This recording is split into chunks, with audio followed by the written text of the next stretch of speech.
Guys, hello. Welcome to my vlog. Guys, today is Wednesday.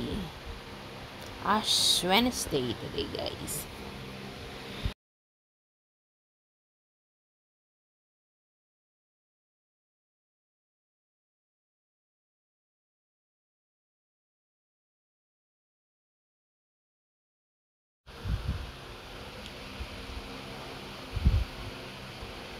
Guys, ang daming tao sa Baclaran.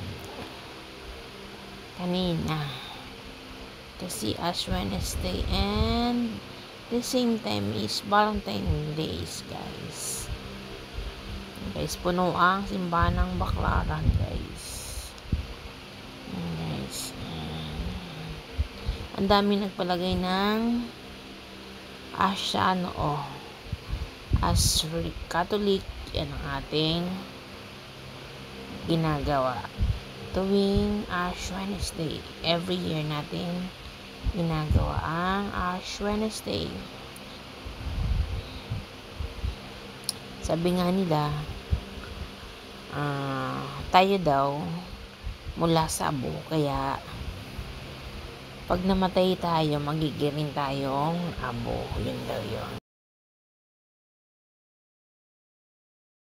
Ayan na, guys.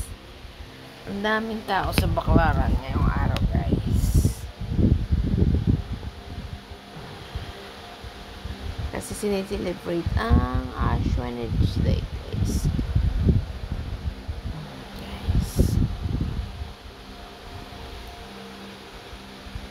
Nakahilo ang mga tao sa dami, guys. Kasama ko nga pala yung pamangkin ko, makulit yan, guys. Saka kapatid ko. Daming mga tao. Diyan kami nakapwesto sana. Sa tirikan na ng kandila. Kasi puno na sa loob. Diyan, mahangin sa pwesto namin. Guys. It's grabe. Dami tao.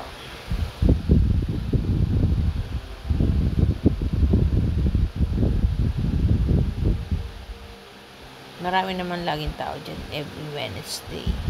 Kasi Wednesday is Baclaran Day, guys. And guys, so puno ang loob ng simbahan.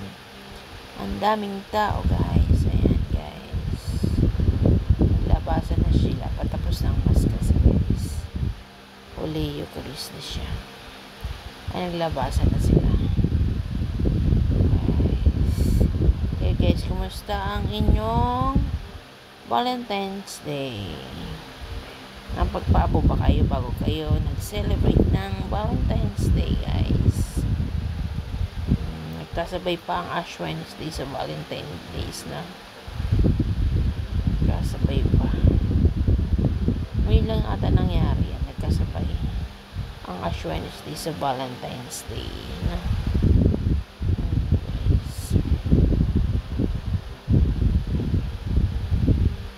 Sabi nila, pag nag-ash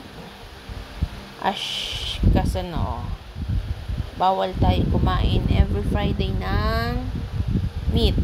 Like pork and beef. Pero ang chicken ata, pwede. Pwede ata ang chicken. Kasi ang chicken is not, pagkakalam ko, chicken is allowed. Wag lang ang pork sa beef.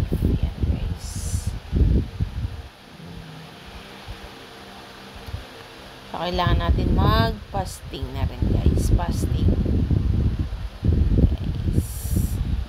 Parang kailan lang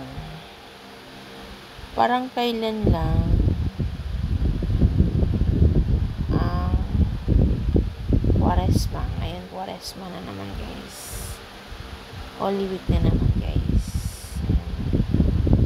Ayan, guys, puno-puno ang loob ng simbahan. Guys, so, diba? Ang daming tao sa loob. And guys, pauwi na kami. Ayan, guys, tapos na ang Mass. Ayan, guys. Ayan ang kapatid. Ang aking pamangking makulit, guys. Napapagod na siya maglakad. Tamad niya maglakad.